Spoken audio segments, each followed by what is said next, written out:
In the quiet kitchen, early sunlight moves across the counter like it has nowhere urgent to be.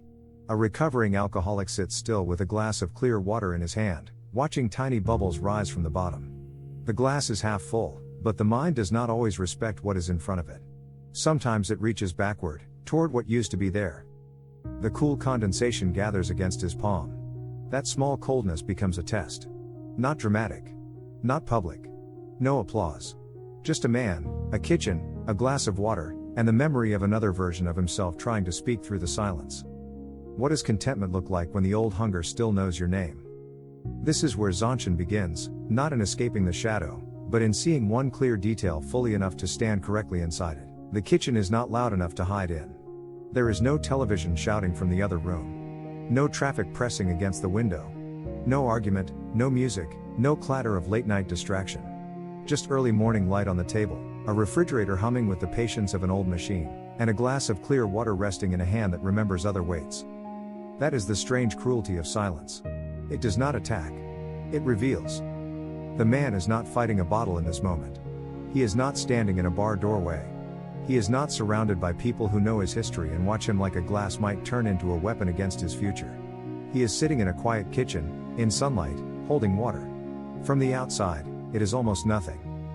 But discipline is often tested by almost nothing. The bubbles rise slowly from the bottom of the glass. They gather, separate, vanish at the surface. A small private weather. He watches them because watching is safer than wandering.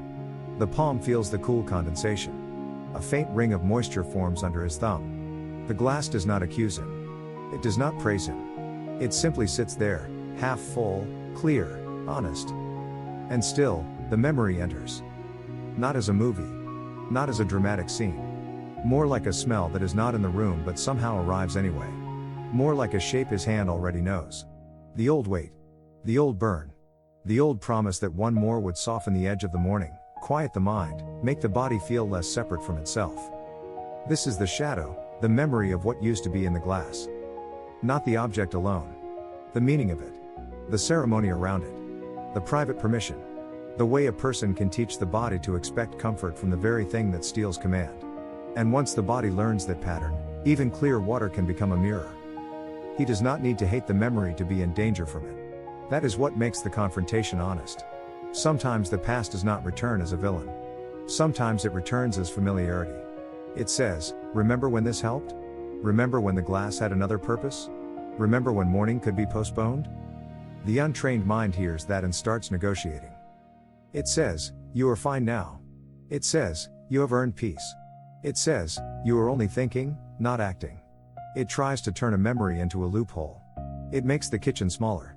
It makes the sunlight feel too bright. It makes the water feel insulting, as if clarity is some kind of punishment. And then the body joins the argument. The hand tightens around the glass. The eyes drop from the window to the table. The breath becomes shallow, not because anything has happened, but because the mind has walked into an old room and forgotten it is no longer living there. His shoulders pull slightly forward.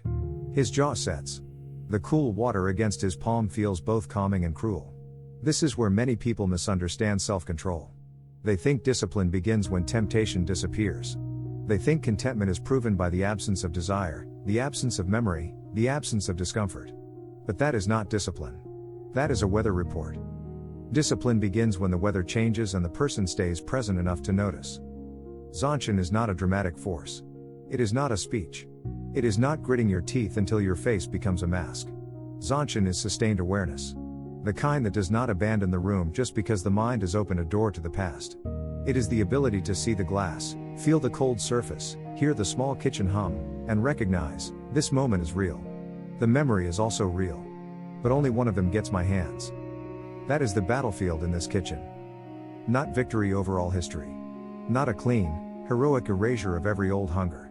Just the refusal to let the memory replace the present. A person without discipline reacts to the shadow by either obeying it or wrestling with it until it becomes the whole room. He might push the glass away too hard, as if water has offended him. He might pace.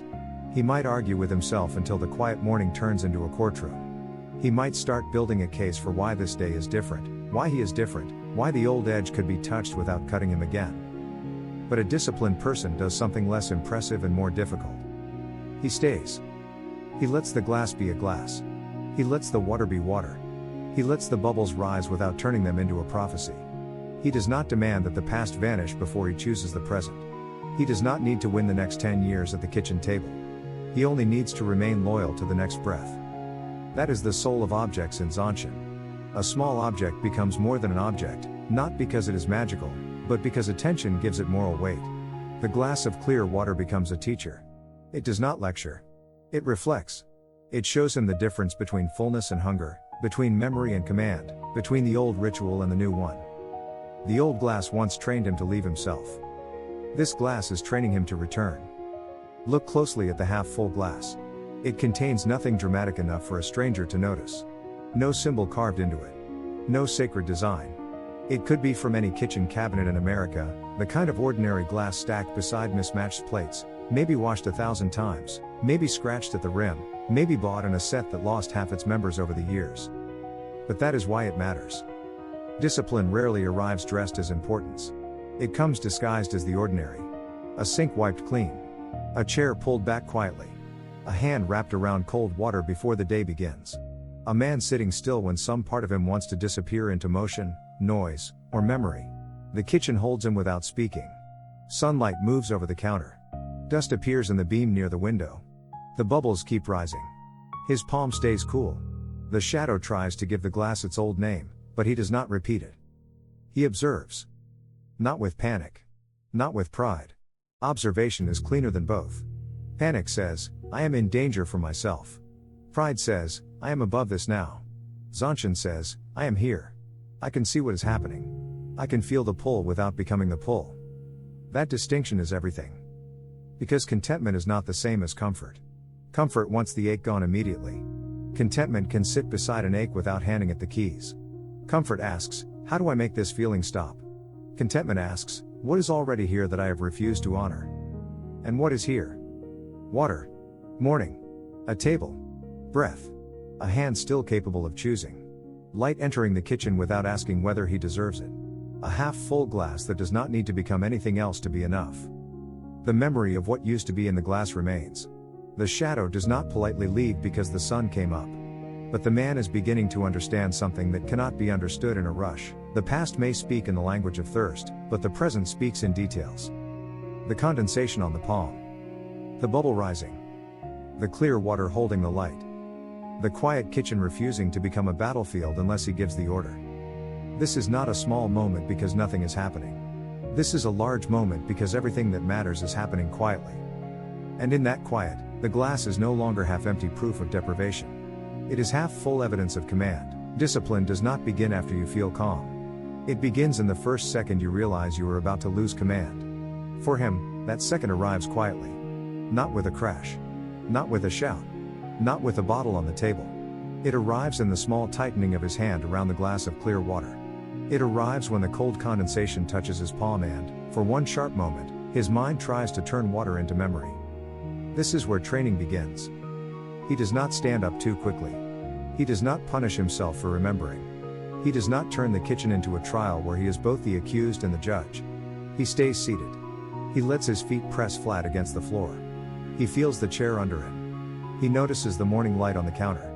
He lets the refrigerator hum become part of the room again. The first practice is simple. Do not obey the first command of the shadow. The shadow says, move. Escape. Argue.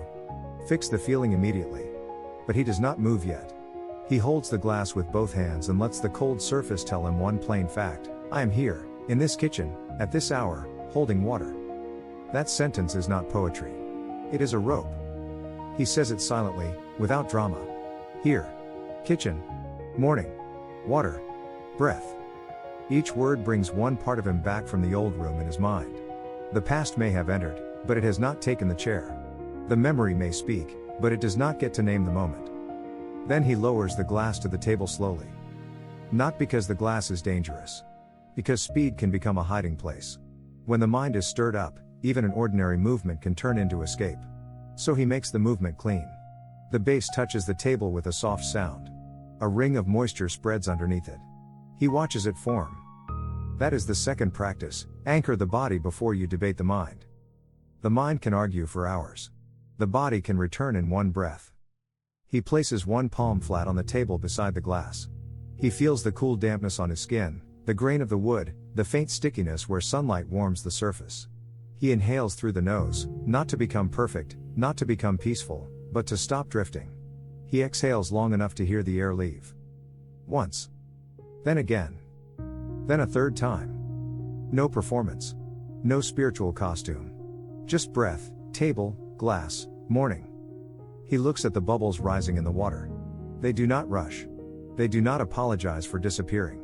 They rise, meet the surface, and are gone. This becomes the third practice: let the feeling move without becoming its servant. A craving, a memory, an ache, a regret, these things often demand a permanent identity. They want to become the whole story. But a bubble does not need a biography. It rises. It changes. It passes through. He watches one bubble until it vanishes. Then another. The practice is not to force the old hunger out of the room. The practice is to stop feeding it with panic. He does not say, "I should not feel this." He says, "This is a memory." That difference matters.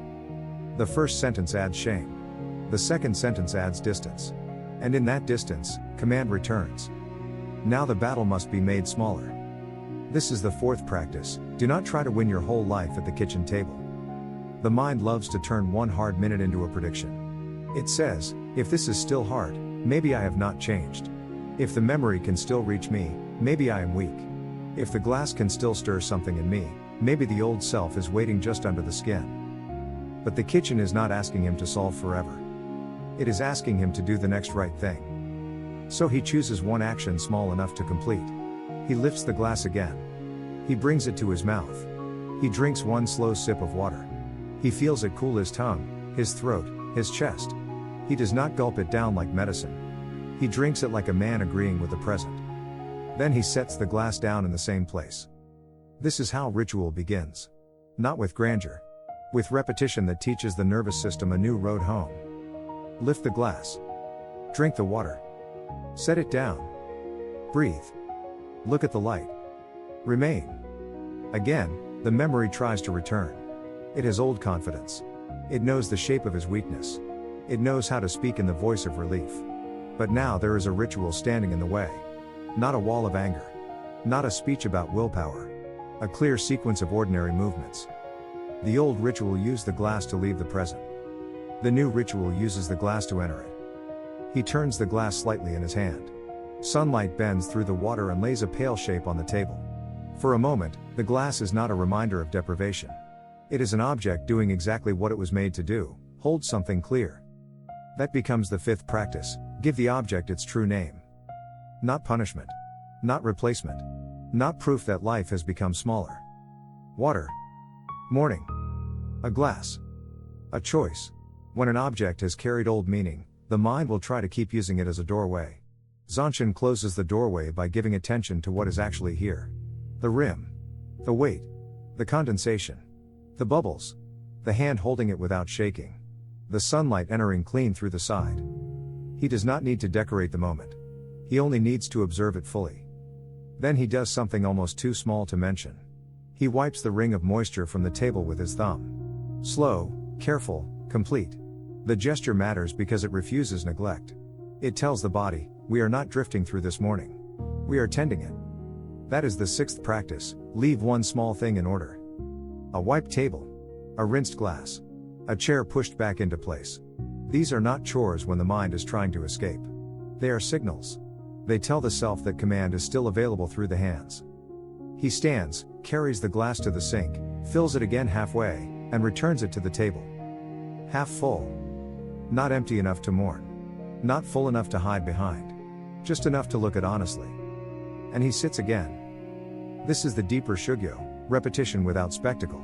The same kitchen. The same morning. The same shadow trying to rename the glass.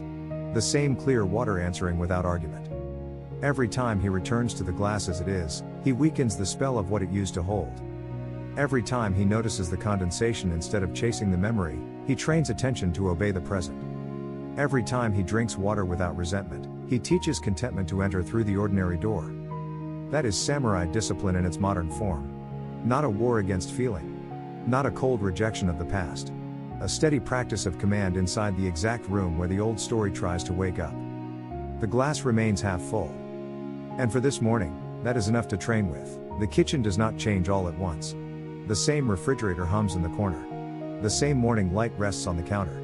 The same table holds the same glass of clear water, half full, with a thin ring of moisture beneath it. Outside, the world is beginning its ordinary American noise. A car door closing somewhere down the street, tires passing over dry pavement, a dog barking once and then stopping. Nothing has been conquered in a cinematic way. No thunder breaks. No heroic music rises. No old version of the man disappears forever under the sunlight. He is still a recovering alcoholic sitting in a quiet kitchen, still aware of the memory of what used to be in the glass. The shadow has not vanished. But it has lost its authority. That is the difference. Earlier, the glass felt like a question aimed at his weakness. Now it begins to feel like an answer placed gently in his hand. Not a final answer. Not an answer for every hard morning ahead. But an answer for this morning, which is the only morning he can actually live inside. He picks up the glass again. This time, his hand does not tighten the same way. His fingers rest more honestly around the cool surface. The condensation still gathers against his palm, but it no longer feels like a warning. It feels like weather. A sensation. A fact. Something the body can notice without turning it into a command. He looks through the water toward the window. The light bends slightly through the glass. The counter behind it becomes distorted, softened, made strange by something clear. And for a moment, he understands that memory works the same way. It can bend the present.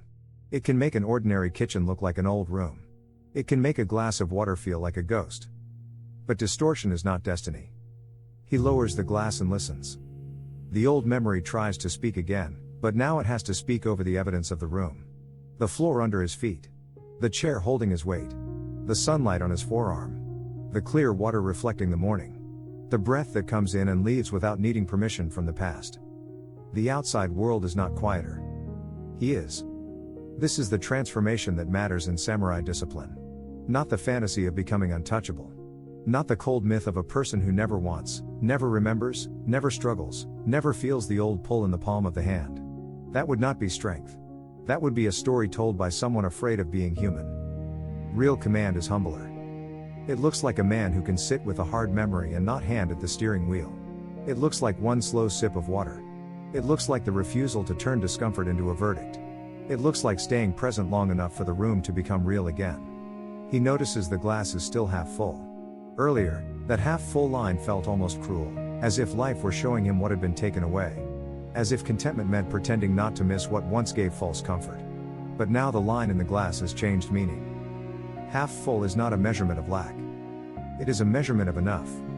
Enough water to drink. Enough morning to begin again. Enough awareness to see the shadow without becoming its servant. Enough command to choose one clean act and then another. The bubbles rise again from the bottom. Small, bright, temporary. He does not chase them with thought this time. He simply watches. One bubble slips upward and disappears at the surface. Another follows. No drama. No argument. No need to make the moment bigger than it is. That is when contentment enters. Not as excitement. Not as happiness loud enough to prove something. Contentment comes in quietly, like light reaching a part of the counter that had been dark a minute earlier. It does not erase the old hunger. It places it in proportion. The memory of what used to be in the glass is still there, but now it is no longer the center of the kitchen. The glass is. The water is. The morning is. His hand is. His choice is. A disciplined life is built from these small restorations of center. Most people think transformation means the entire landscape changes. New city, new job, new identity, new body, new personality, new proof that the past has been defeated. But many of the most important transformations happen in places that look exactly the same afterward. A kitchen table. A glass. A hand. A morning where no one claps because no one saw the battle. He stands and carries the glass to the sink, but he does not pour it out like he is rejecting something. He rinses it slowly, turns it under the water, watches the stream strike the bottom and scatter into clear movement. Then he fills it again halfway. The gesture is deliberate. Halfway is not a compromise. It is a ritual. He sets the glass back on the table, not hidden in the cabinet, not pushed away like a dangerous object, not treated like a symbol too heavy to touch. It returns to its place as a glass of water. Plain. Useful. Honest. That is modern samurai discipline, restoring the proper name of things. A feeling is a feeling. A memory is a memory. A glass is a glass. A choice is a choice. When each thing returns to its proper place, the person returns to his. He looks around the kitchen and notices details he missed earlier. A crumb near the toaster. A towel folded over the oven handle. The thin shadow of the window frame stretching across the floor. The ordinary evidence of a life that still asks to be tended. So he tends one piece of it. He wipes the table fully this time, not just the ring of water. He rinses the cloth. He folds it once and lays it beside the sink. He pushes the chair back under the table. These are not grand acts, but they carry a quiet dignity. The man is not trying to become impressive. He is becoming available to his own life again. That is a deeper victory than looking strong. The old self wanted the glass to become an escape. The new discipline allows the glass to become a return. Same object. Same kitchen. Same sunlight. Different command. He does not need to announce it. He does not need to hate who he was. He does not need to promise that every morning will feel like this one. He only needs to recognize what has happened. The shadow came into the room, and he did not build it a throne. The glass remains on the table, half full, catching the sun. And for the first time that morning, half full does not feel like less. It feels like enough. Somewhere in your life, there is a glass on the table. It may not be water. It may be a phone you reach for when silence gets too honest. It may be a credit card, a bedroom door, a drive home, a kitchen at sunrise, a memory that still knows exactly how to speak. The battlefield is not always loud. Sometimes it is half full, clear, ordinary, and sitting in your hand. So when that moment comes, do not rush to become someone else. Sit still long enough to see what is here. Feel the cold surface. Watch the bubbles rise. Let the past speak, but do not give it your hands. If this lesson belongs to you, carry it quietly today. Return to one detail. Choose one clean act. Mastery begins when the smallest detail becomes worthy of your full attention.